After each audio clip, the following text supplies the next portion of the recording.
할렐루야. 하나님은 살아계십니다. 우리 집분과 인사합시다. 지난 한 주간 수고 많이 하셨고 그리고 오늘 잘 오셨습니다. 반갑습니다. 맞습니다. 우리 김태형 유사님 저희 천의 신앙 고백과 함께 은혜로운 찬양 감사를 드립니다. 자, 오늘 우리 시편 25편까지 왔습니다. 우리 시편 25편은요. 성군 다윗이 이 대적들에 인하여서 핍박을 받고 고난 중에 하나님 앞에 탄원하면서 구원을 바라는 탄원시 또는 비탄시라고 할 수가 있겠습니다. 그러나 그 모든 과정 속에서 여기에 대한 하나님의 뜻이 어디 있는지 하나님의 지혜를 달라고 기도하는 또한 기도 지혜 시이기도 그렇게 하지요. 현대인일수록이요 우리가 살아가는 과정에서 때로 애롭고 괴로울 때가 많습니다. 주위 사람들은 많지만 소위 군중 속의 고독함이라고 해야 될까요? 정말 친밀한 사람은 많지 아니하고 오히려 우리를 대적하고 공격한 사람들이 많이 있지요. 오늘 말씀에서 우리 다윗은 대적들에게 많은 공격을 받고 미움을 받고 애로움과 괴로움을 당하고 있습니다. 물론 여기는 배경을 보면은 사단은 그러한 죄를 통하여서 또 그를 공격하지요. 우리 인생 살아가면서 잘하다가도 가끔은 실수하기도 하고 죄를 짓기도 하는데 또 사단은 이것을 캐치해서 그걸 가지고 그를 공격하는 그런 모습을 볼 수가 있습니다. 그는 이렇게 애롭고 괴로울 때 자신의 잘못된 죄를 참여하는 동시에 또한 그런 대적들에게서 하나님의 구원을 갈구하는 갈망하는 그러한 내용인데요. 그의 애로움과 괴로움, 고통을 어떻게 극복했을까? 오늘 본문 속에서 우리에게 말씀해 주고 있습니다. 우리가 남은 삶이 지금까지도 은혜 가운데 지내왔지만 그러나 하루길에 또 하루에도 무슨 일을 당할지 모르는 그러한 불확실한 사회생활 속에서 때로는 그러한 원치 않는 어려움과 고난과 고통도 찾아올 텐데 이럴 때 우리는 어떻게 극복을 해야 되는가? 오늘 말씀을 통하여 또 다윗의 그러한 신앙 고백, 신앙의 자세를 통하여서 배우고 남은 삶 주 앞에서 승리하는 우리 모두가 되어지기를 주의 이름으로 축복합니다. 자, 먼저 우리 다윗은 우리 1절과 우리 3절 우리 다 같이 읽도록 하겠습니다. 여호와여 나의 영혼이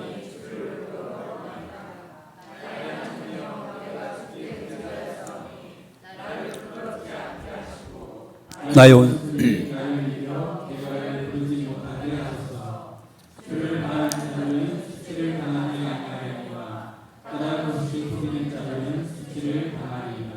그렇습니다.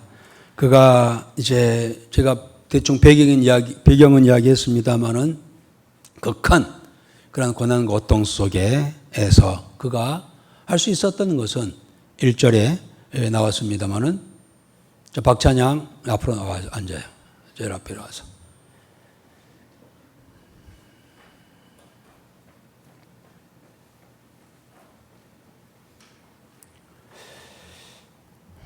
말씀을 설교 끝나면은 제가 우리 박찬양 집사한테 오늘 내용이 무엇이었습니까? 물어볼게요.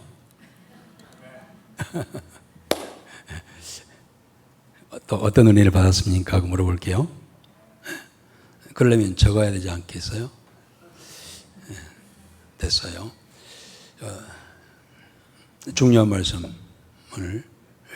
자, 그래서 그런 어려움 속에 있을 때 그 할 수 있었던 일은 1절에 이야기됐습니다마는 하나님이여 나의 영혼이 주를 우러러 보나이다 라고 시작을 합니다.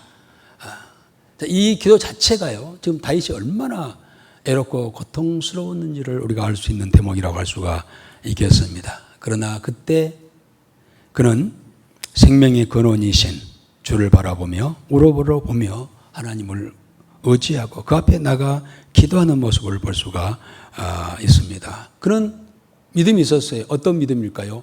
어떠한 상황 속에서도 이 문제의 해결은 하나님께 있다라는 믿음이 있었어요. 제가 늘 이야기합니다마는 우리 인간은 문제집이야, 문제집. 수많은 문제가 있는 문제집이에요. 문제는 반드시 답이 있죠. 해답이 있습니다. 해답편. 그게 바로 성경이요. 그리고 하나님이신 줄 믿습니다. 다윗은 그것을 알고 있어요. 나는 문제덩어리야. 그러나 하나님에게는 해답이 있어.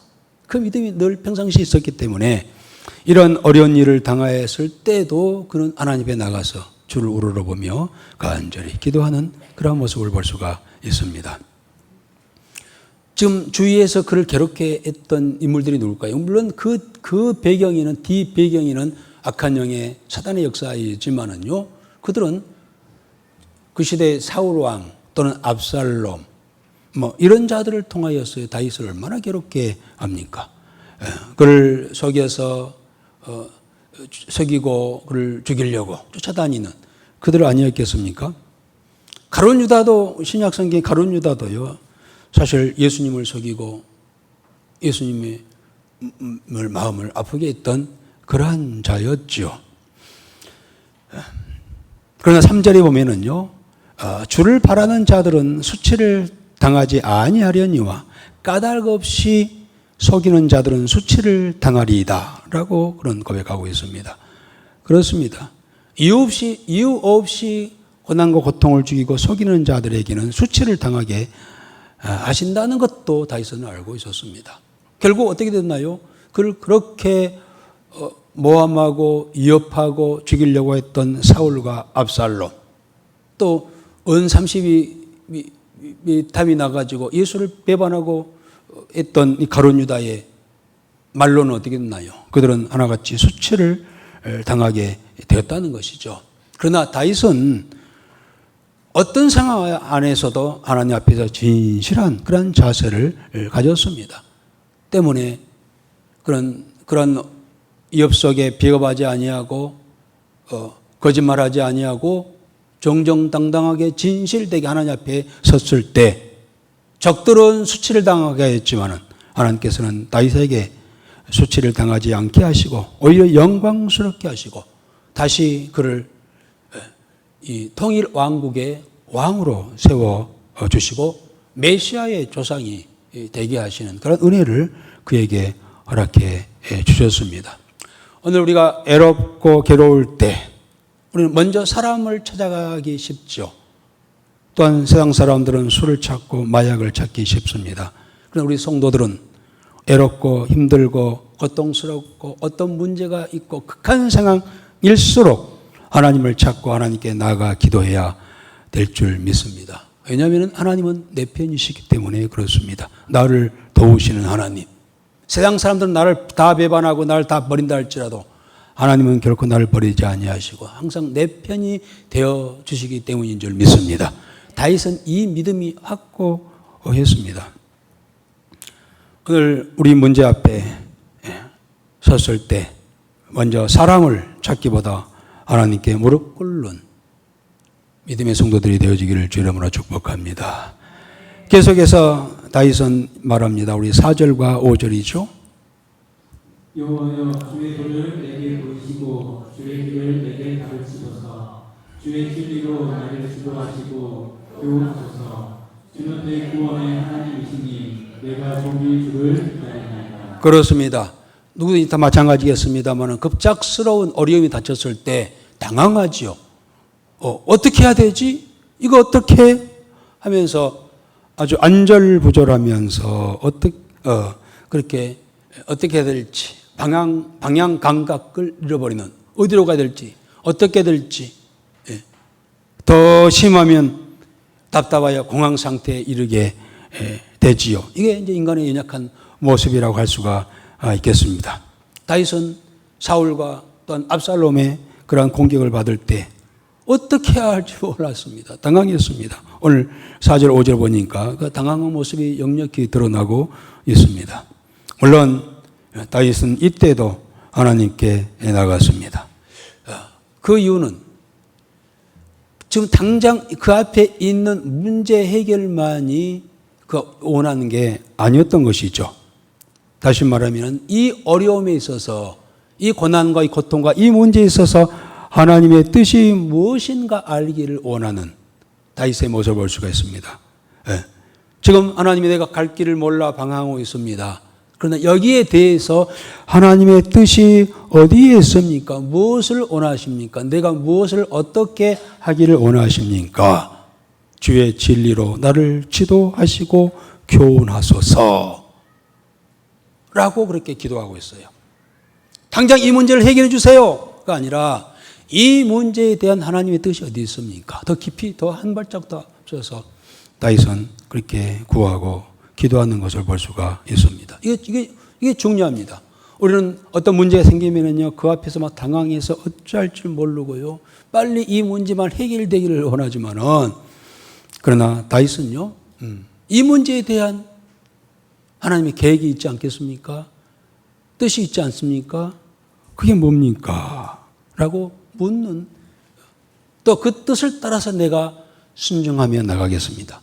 물론 내 생각도 있고 내 방법도 있고 내 경험도 있기 때문에 내가 이렇게 하면 이렇게 하면 될 것도 같지만은 그것보다는 하나님이 진정 원하시는 것을 따라서 행하기를 원합니다 라고 하는 그런 자세입니다. 우리 지난 금요일 날 저녁에도 금요일 기도회 때 우리 야고보서 1장 2절부터 5절에 있는 말씀이죠. 야고보 선생은 너희가 시험을 당하거든 기쁘게 여기라. 이 이야기를 하잖아요. 시험이 오면은 기쁘게 여기라. 우리는 시험이 오면은 원망하고 불평하고 왜 나에게 이런 일이 있어 하면서 한탄하고 절망하고 좌절하지만 야고보 선생은요 오히려 기뻐하라. 시험이 오면. 왜냐하면은 그 시험 속에는 하나님의 경륜, 계획, 뜻, 생각이 있다는 거예요. 여러분, 하나님의 계획과 하나님의 뜻은요, 결론은 뭘까요? 큰 은혜와 복인 줄 믿습니다. 네. 수많은 우리 믿음의 사람들이 그걸 경험했어요. 정말 힘들어, 너무 힘든 일이 찾아왔지만은 그걸 잘 이기고 견뎌 믿음으로 섰을 때 그로 인하여서 하나님이 주시는 귀한 은혜와 복이 있었거든요. 네. 그래서 야고보는 그 말이에요. 어떤 어려움이 오고 시험이 오면은 그것을 절망의, 실망의, 원망의 대상으로 여기지 말고 하나님께서 이 일을 통하여서 나에게 어떤 은혜를 주시려고 이러셨는가? 라고 생각하는 거예요. 네. 그러면서 우리 야고보 선생은 계속해서 지혜를 구하라. 후히 주시고 꾸짖지 아니하는 주께 지혜를 구하라 해서 여기서 지혜가 뭘까요? 하나님의 뜻이죠. 진정한 지혜는 하나님의 생각, 하나님의 뜻인 줄 믿습니다. 하나님의 뜻을 구하라. 하나님의 뜻을 구하라. 뭘 하나님께 원하시는가? 이 문제를 통하여서 하나님께서 뭘 원하시는가를 구하라.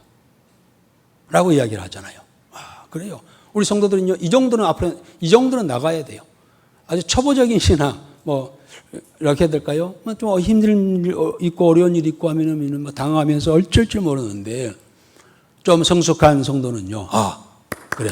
당장 이 문제로 내가 지금 고통스럽지만은 이 문제를 통하여서 하나님께서 나에게 주시고자 하는 무엇인가를 생각하고 찾고 하는 그 자세가 필요하다는 거예요.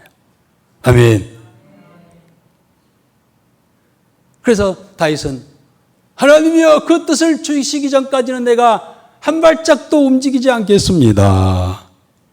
라고 이야기합니다. 내가 종일 주를 기다리나이다. 라고 해서 하나님께 나에게 응답 주시 아니하시면, 하나님의 뜻을 나에게 알려주시 아니하면, 하나님이 방향을 주시지 아니하면 나는 하루 종일이라도 내가 있겠습니다. 하나님께서 인도하실 때까지 하면서 성급하게 움직이지 않았어요. 그는 하나님의 뜻을 구하고 하나님의 방향을 따라 움직이기를 원했던 것이죠. 여러분, 우리가 중요한 것은요, 우리 삶에 있어서 중요한 것은요, 성공이 아니라 주의 뜻에 순종하여 주의 영광을 드러내는 일인 줄 믿습니다.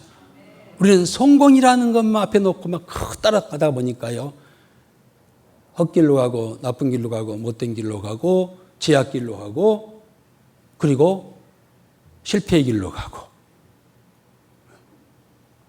여러분, 성공의 원리가 뭘까요? 속도가 아니라 방향인 줄 믿습니다. 뭔가 열심히 막 하고 뛰어가는 것만이 되는 게 아니라는 거예요. 잘못된 길을 열심히 가면은 실패의 늪으로 빠질 수밖에 없지요. 그게 아니라, 속도가 아니라 방향이 중요하다는 겁니다. 내 생각대로 하면은 다 되겠지. 그리고 빨리 막 이런저런 방법을 다 도모하면서 인간의 계략, 인간의 생각, 인간의 방법 다 동원해가지고 열심히 하지만 결국 실패의 자리에 빠지고 많은 모습을 볼 수 있습니다. 그러나 느리지만 답답하게 보이기는 하겠지만 주의 인도하심 따라 한 걸음 한 걸음 나아가는 것이 성공의 비결인 줄 믿습니다. 인생 전체의 구원의 성공의 비결이죠. 세상 따라 열심히 따라가면 멸망이 이르겠지만 느리지만 주님의 인도함 따라 천천히 간다 할지라도 바로 가면 영생에 이르게 되는 줄 믿습니다. 이 원리를 우리 사회생활 속에서도 적용을 해야 합니다. 어떤 일을 할 때 나름대로 다 계획이 있고 생각이 있고 뭐 사업 계획, 무슨 계획, 뭐 자녀 가정 계획이 있다 할지라도 내 마음대로 내 생각대로 내 방법대로 내 경험대로 하지 말고 이제까지 내 생각 내 경험대로 해가지고 실패 연속이었잖아요. 그럼 이 정도 됐으면 그만 실패하고 이제는 답답할지 모르지만 하나님의 인도하심에 우리가 또 말씀에 귀를 기울이면서 한 걸음 한 걸음 나아갈 때 승리의 길로 주께서 하실 줄 믿습니다. 다윗의 삶의 모습이 그거잖아요. 지금은 말할 수 없는 공경에 처해 있지만 오늘 말씀 속에 하나님 여기에 대한 하나님의 뜻이 무엇입니까? 방법이 뭡니까? 내가 어느 길로 가야 됩니까? 하나님 방법을 주십시오. 만약 주시지 아니하면 내가 하루 종일이라도 내가 앉아 있겠습니다. 나 움직이지 않겠어요. 이런 물론 믿음이 있기 때문에 하나님께서는 반드시 주의 뜻을 드러내시리라고 하는 믿음이 있었기 때문에 그런 자세를 취했겠습니다만은 이런 믿음이 이제 신앙생활 하루 이틀 했습니까? 네? 어떤 사람은 못해서부터 신앙생활 했다고 자랑하지만은요, 그 결과가 뭐예요? 전혀 믿음이 있지 않냐고. 지금까지 나대로, 내 생각대로, 내 경험대로 사람 의지하고 세상에 세속화되어서 풍속에 따라서 살아왔지 않냐 이거죠. 이제는 이런 이 다윗과 같이 한번 하나님 앞에 얼음장을 놔보는 거예요. 하나님, 이 문제에 대해서 하나님께서 나에게 뜻과 계획과 생각과 방법을 주지 아니하시면 어떤 방법이든지 간에 나 움직이지 않겠습니다. 이제 하나님의 뜻에 따라서 살아가겠습니다. 하나님 방법대로 하겠습니다. 한번 이렇게 얼음장도 내보고요.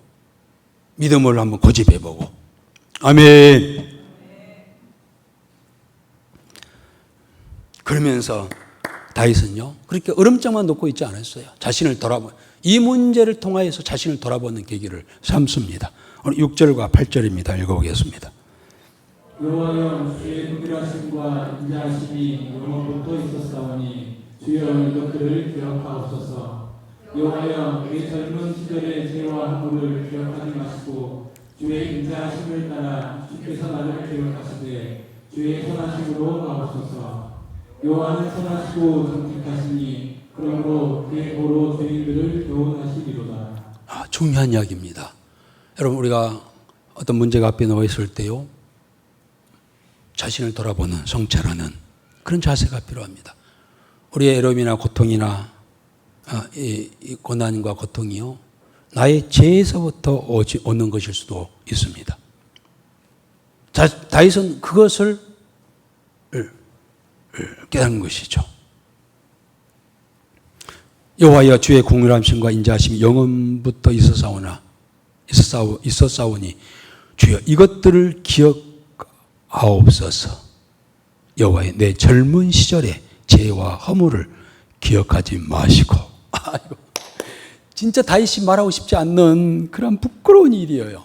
참 다윗의 이대함은요, 솔직하게 자기의 모든 잘못된 것을 인정하는 거예요.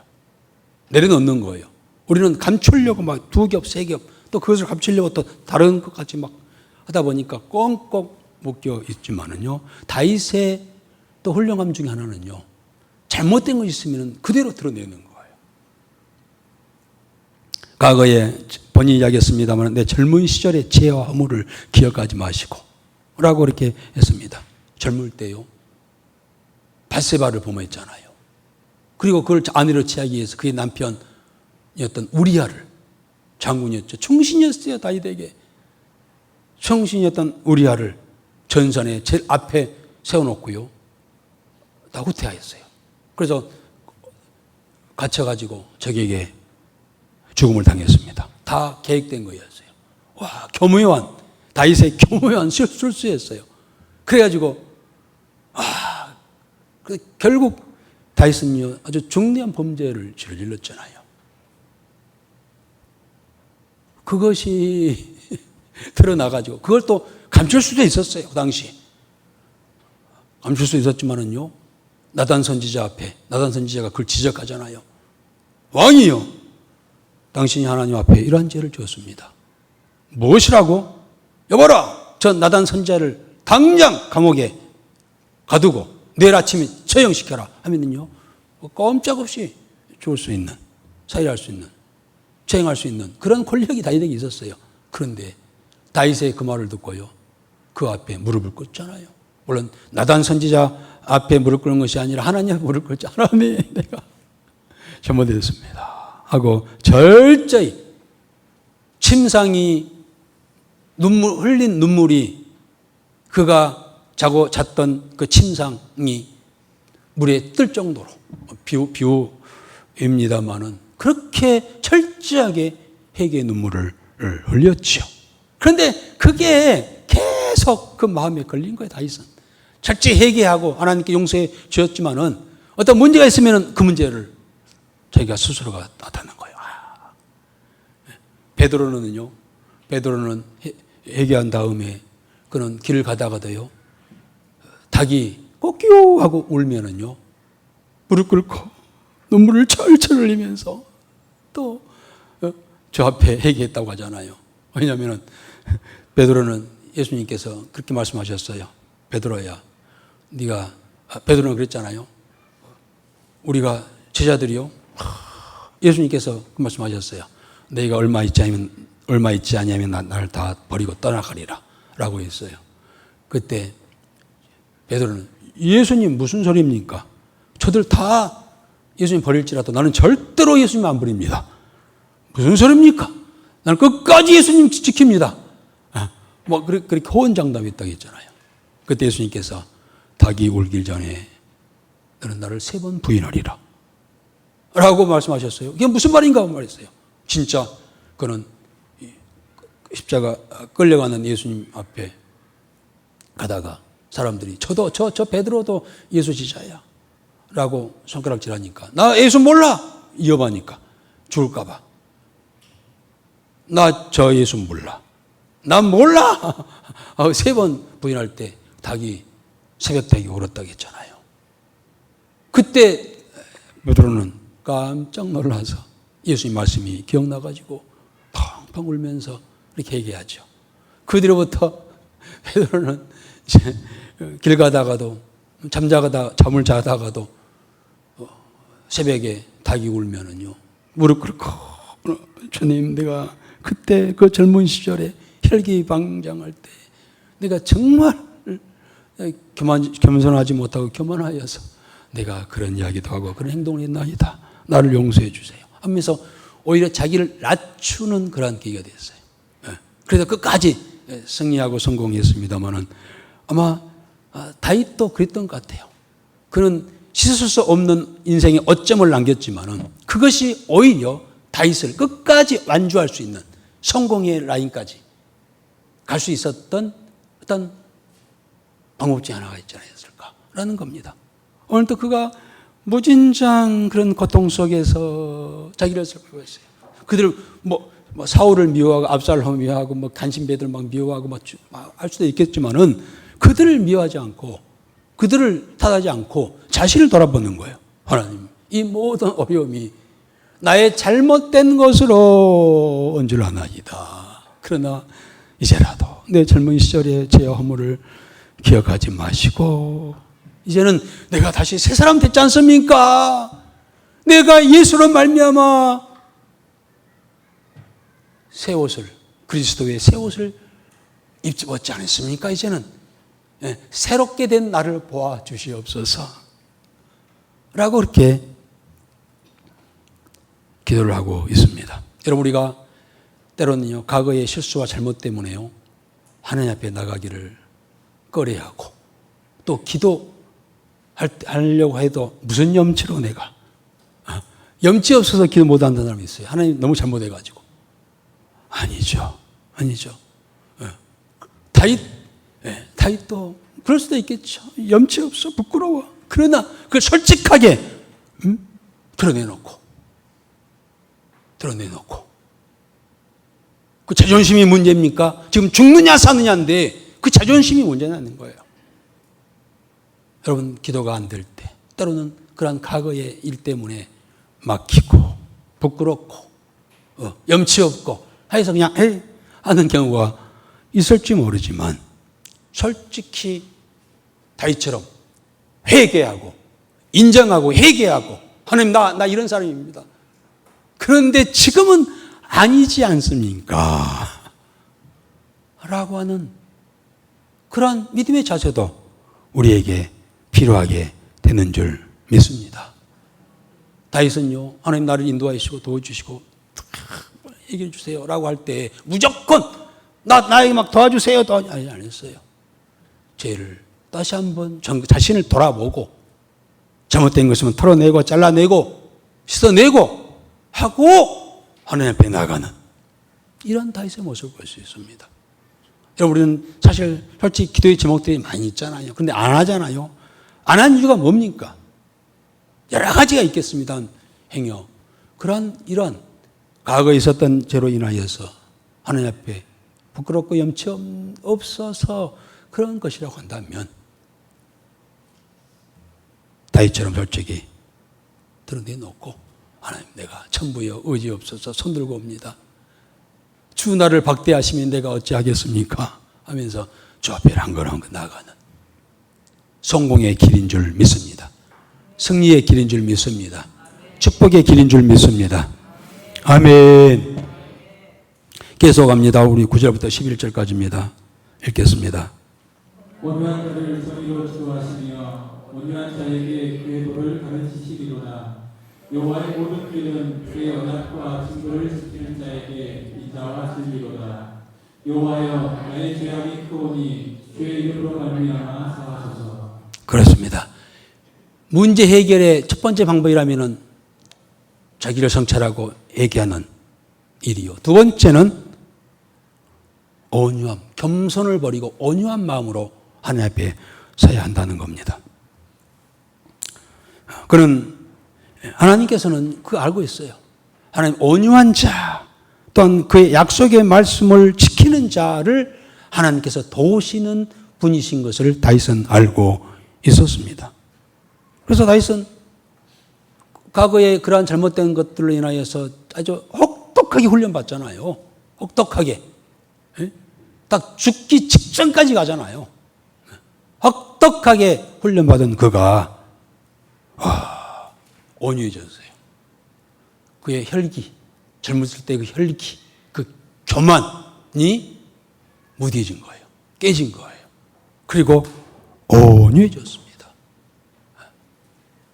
하나님께서는 온유한 자, 온유하여서 주의 뜻에 순종하는 자가 되었을 때 그의 길을 인도하시는 것을 볼 수가 있습니다. 온유란 말은 무슨 말일까요? 온유란 말은요, 온유란 말은 소의 코를 뚫은 상태. 그 상태예요. 코 뚫린 손은요, 사람이 이쪽으로 가자면 이쪽으로 가고요, 저쪽으로 가면 저쪽으로 가고, 앉으라면 앉고요, 서라면 서고. 이게 온유예요. 평코자, 비옥한데 온유라는 것은요,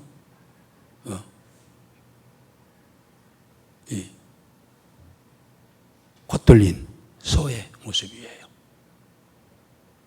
그런데 그 전에는 다윗은 그가 이야기했던 것처럼 젊은 시절에 혈기방장하여서 자기 생각, 자기 뜻대로 하려고 하는 그러한 모습이었지만 철저히 그가 하나님께로 훈련받고 이제는 온유하고 겸손한 자가 되었습니다.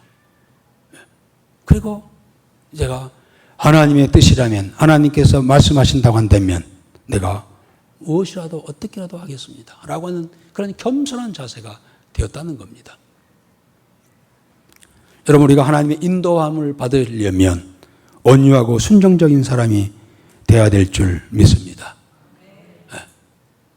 십계명을 지켜야 돼요.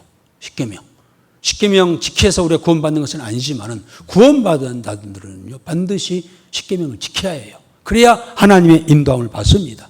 구원받은 자를 할지라도 자기의 자만, 교만으로 살아가면 하나님의 인도함을 받을 수가 없다는 겁니다. 그러잖아요. 사람도요.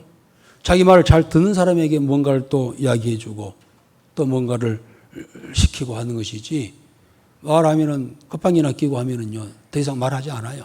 알아서 해? 네, 라고 하지. 부모들도 자식들이 그래도 맑게 알아듣고 그 말을 들어주면은요, 이런저런 좋은. 여러분, 부모가 하는 말이 잘못되는 경우가 어디 있습니까? 부모는 하나같이 자식들이 잘 되기를 원하고 복되기를 원하는 것이 부모가 아닙니까? 세상 누구보다도. 그러면 그 부모는 자식이 하는 말이 다 잘 되라고 하는 말 아니겠습니까? 그런데 대부분 자식들은요, 그렇지 않아요. 자기가 잘난 것처럼, 자기가 최고인 것처럼 부모 하는 말은 잔소리로 듣고, 그런데 부모 말 잘 들어가지고 실패한 인생은 없어요. 그래서 부모가 자식에게 무슨 말을 하면은 그것을 실행하고 순종하고 이행하면은요, 또 더 좋은 이야기를 해주고 앞길을 앞서가면서 부모들이 이렇게 해줄 텐데, 자기 생각, 자기 교만으로 살아가면은요, 부모들도 자식들에게 말을 안 했잖아요. 그러면 그 자식이 잘 될 리가 없죠. 하나님께서는 부모를 세운 이유는요, 자식을 위해서 부모가 있는 거예요. 어떻게든지 부모는 자식을 잘 되라고 그렇게 세우시고, 또 부모들은 그렇게 하는데, 부모가 말 안 들면은요, 부모도 말 어찌할 수 없잖아요. 우리 성도들도 마찬가지입니다. 하나님 앞에 하나님 우리를 보시고 우리를 부르셨을 때는 우리가 잘 되고 복되고 하기를 원하시고 그렇게 해 주시기를 원하시는 줄 믿습니다. 그렇다면 그 하나님 말씀을 따라서 움직이고 따라가고 그렇게 해야 될 거 아니에요. 다윗은 그것을 안 거예요. 내가 하나님 이제는 그 제약으로 인해서 아주 철저히 훈련받고 이제는 내가 그리스도의 옷을 입고 그리고 온유한 자가 되지 않았습니까? 그러니 이 문제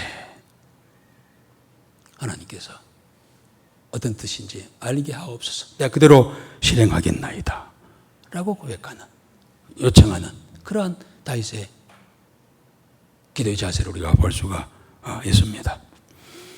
자, 그랬을 때 그와 같이 주의 말씀에 이행하고 순종하는 자들에게 주신 하나님의 복을 그는 열거합니다. 우리 12절부터 14절까지 있죠. 읽어봅시다. 여호와를 경외하는 자 누구냐? 그가 택할 길을 그에게 가르치시리로다. 그의 영혼은 평안히 살고 그의 자손은 땅을 상속하리로다. 여호와의 친밀하심이 그를 경외하는 자들에게 있으며 그의 언약을 그들에게 보이시리로다. 그렇습니다. 이와 같이 하나님을 경외하는 자, 경외한다는 말은 하나님의 말씀을 뜻을 따라서 그대로 행하고 나가는 자라는 이야기죠.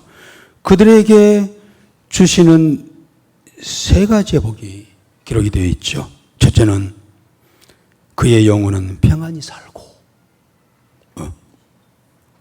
그렇습니다. 그 마음의 괴로움과 괴로움이 사라집니다. 하나님께서 인도하심을 따라서 주시는 은혜 속에 살아갈 때 가장 먼저 찾아오는 것은 평안인 줄 믿습니다. 우리가 기도할 때도 마찬가지죠. 우리가 대부분 기도할 때는 여러 가지 오수선하고 힘들고 어려운 일 가지고 기도하는 경우가 많잖아요. 끄덕게 기도할 때 하나님 들으시고 우리 응답하실 때 가장 먼저 주시는 응답은 뭘까요? 마음의 평안이에요. 평안함을 주셔요. 기도하기 전에는 어쩔 바를 몰라하고 당황하고 방황하고 앞이 캄캄했지만, 그래서 두려움과 걱정과 염려가 엄습했지만 이제는 하나님께서 기도를 들으시고 주시는 은혜를 우리가 받을 때 가장 먼저 찾아오는 것이 우리에게 평안인 줄 믿습니다. 물론 이 평안은 좀 환경이 어떻게 변경된 것이 아닙니다. 먼저 내 마음에, 내 심령에 평안을 허락하여 주십니다.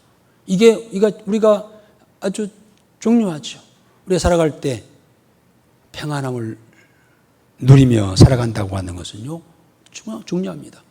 평안해야 어떤 문제가 와도 사리 판단에 의해서 이 판단하고 바른 길로 가는 것이지요. 마음이 어수선하고 두렵고 걱정과 염려가 찾아오면은요, 바른 판단을 못 합니다.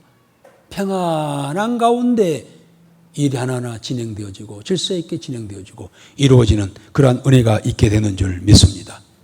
아멘. 두 번째는 자손은 땅을 상속하리라고 했습니다. 그렇습니다. 주를 경외하는 자는 하나님의 나라를 상속한다고 했습니다마는 이 땅에서도 우리가 부모 세대가 믿음으로 바로 서면은요, 자녀들에게 은혜와 복을 주시는 것 성경 곳곳에 우리에게 말씀해 주고 있지요.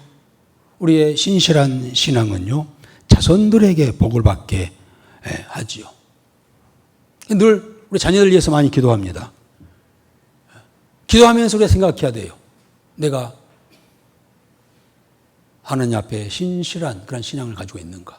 또 자녀들에게 번이 되고 있는가? 내 신앙이. 이걸 늘 살펴봐야 합니다.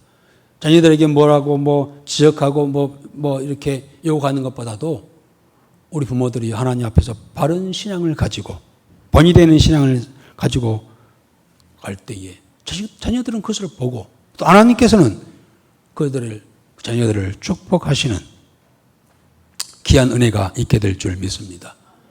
우리가 자녀들을 위해서라도 내가 하나님 앞에 신실하고 하나님을 경외하며 바르게 믿음 생활해 가야 할 줄 믿습니다. 그리고 세 번째는 여호와와 친밀해진다고 했습니다. 하나님의 비밀이라는 것을 알려주신다는 겁니다. 우리가 늘 하나님의 눈을 의식하고 그의 뜻을 따라 나아갈 때, 그리고 하나님이 주시는 그런 상급을 바라고 선을 행하여 나아갈 때 하나님께서는 우리 앞길을 인도하시는 그런 은혜가 있게 될 줄 믿습니다. 자, 마지막 15절부터 22절까지입니다. 우리 같이 읽겠습니다. 내 눈이 항상 여호와를 바라보면 내 발을 불에서 벗어나게 하시는 것이니로다. 주여, 나는 외롭고 괴로우니 내게 돌이키사 나에게 은혜를 베푸소서. 내 마음에 근심이 맞사오니 나를 고난에서 끌어내소서. 나의 폭구와 혼란을 보시고 내 모든 죄를 사하소서. 내 원수를 보소서. 그들의 수가 많고 나를 심히 미워하나이다. 내 영혼을 지켜 나를 구원하소서. 내가 죽기 피하오니 수치를 당하지 않게 하소서. 내가 주를 바라오니 성실과 정직으로 나를 보호하소서. 하나님이여, 이스라엘을 그 모든 환난에서 속량하소서. 그렇습니다. 다윗은 이제 첫 번째 기도를 통하여서요, 마음의 평안도 얻게 되어졌고, 또한 그의 후손들이, 자손들이 복되고 땅에서 잘 되고 복될 것을 그는 알았습니다. 물론 다윗의 후손으로 인하여서 메시아가 오셨잖아요. 그것까지도 알게 되었고요. 늘 주님과 동행하며 친밀한 관계 속에 살아갔습니다. 그러나 현실은 아직 문제가 해결되어 있지 않습니다. 우리가 오늘 15절부터 마지막 절 보니까 아직 하나님과의 관계는 회복되었으나 현실 문제가 회복되지 않았어요. 여러분, 우리가 이 세상 살아간다고 하는 것은요, 끊임없이, 그래서 다윗은 계속해서 기도하잖아요. 다시 돌아보고 자신을 돌아보고 돌아보면서 또 중간에 회개하는 그런 내용도 나오잖아요. 끊임없이 우리 신앙은 우리가 주 앞에 갈 때까지, 하나님 나라에 갈 때까지 끊임없이 투쟁하며 나아가는 그런 삶이어야 함을 우리가 알려주고 있죠. 우리가 어떤 사람은 아이고 절에 불교 신자들은 1년에 4월 첫파일 하루만 가면은 되던데 우리 기독교인들은 매 주일마다 오라고, 수요일날 오라고, 금요기도에서 오라고 뭐 이렇게 하느냐라고 그렇게 투정 부리시는 분이 있어요. 그러나 우리는 그것도 부족하다. 하나님 앞에 바른 자, 바른 삶, 복된 삶을 살기 위해서는요, 끊임없는 그런 경건의 훈련, 경건의 연습이 필요하다는 겁니다. 여차하면은 어제까지만 하더라도 좋은 신앙의 모습을 보였던 자가 오늘은 보이지 않아요. 오늘 어디 갔는지 눈에 간 곳 보이지 않고 갔는데 언제 없어져요. 이게 우리 아주 연약한 모습이에요. 신앙의 연약한 모습이에요. 끊임없이, 다윗도 그렇잖아요. 이 앞까지 어떤 14절까지 모든 것이 해결된 것처럼 생각되어지지만은, 그러나 계속해서 15절 이후에는요, 아직 정리되지 않는 그 현실적인 문제에 대해서 간절히 기도하는, 그리고 자신을 다시 돌아보는 그런 모습을 보습니다. 신앙은 그래서 선질로 생각하는 자는 넘어질까 조심하라 라고 했습니다. 우리의 신앙은 날마다 투쟁하면서, 영적 투쟁하면서 경건의 연습으로 우리가 더 성숙한 모습으로 하나님 앞에 한 걸음 한 걸음 나가야 될 줄 믿습니다. 이 와중에서 22절에 보면 다윗은요, 이스라엘 민족을 위해서 중보 기도하는 것을 볼 수 있어요. 자신뿐만 아니라 우리 성숙한 성도는요, 자신의 기도 문제만이 아니라 공동체, 교회 공동체, 그리고 이 나라 민족을 위해서 기도하는 그런 자세가 필요합니다. 하나님은 그 폭넓은 다윗의 모습을 삶을 받아주셨던 것이죠. 그리고 그를 높이 들려서게 하신 것을 볼 수가 있습니다. 오늘 우리의 신앙생활하면서 자신의 문제만이 아니라 우리가 하나님의 공동체, 이 나라 민족을 위해서, 또한 교회를 위해서, 우리 성도들의 가정을 위해서, 또 어려운 일을 당한 자들을 위해서 늘 기도하며 함께 힘을 합해 나갈 때 하나님께서 거기에 임재하시고 또한 인도하시고 도우시고 복되게 하시며 승리케 하여 주실 줄 믿습니다. 이러한 은혜가 우리 남은 삶 속에 우리 모든 성도들의 가정에 또 개인에게 있어지기를 주의 이름으로 축복합니다. 아버지 하나님이 오늘 주의를 우리에게 허락하여 주시고 우리 이전에 불러모아 주시며 수많은 문제 속에 살아가는 저희들, 다윗처럼 그러한 고통 속에 있을 때도 있지만은, 그러나 다윗은 여전히 하나님 앞에 나가서 모든 문제를 드러내놓고 하나님의 긍휼하심과 자비하심을 구하는 그런 모습을 보였나이다. 오늘 이 믿음이 우리의 믿음이 되게 하여 주시고 이 신앙의 모습이 나의 신앙의 모습이 되게 하여 주시옵소서. 그럴 때 하나님께서 우리의 길을 인도하시고 평안을 주시며 가정과 교회를 복되게 하실 줄 믿습니다. 이 은혜를 오늘 모여 주 앞에 찬양드리고 예배드리는 저들의 머리 위에, 저들의 가정 위에 임재하여 주옵소서. 예수님의 이름으로 기도드리옵나이다. 아멘.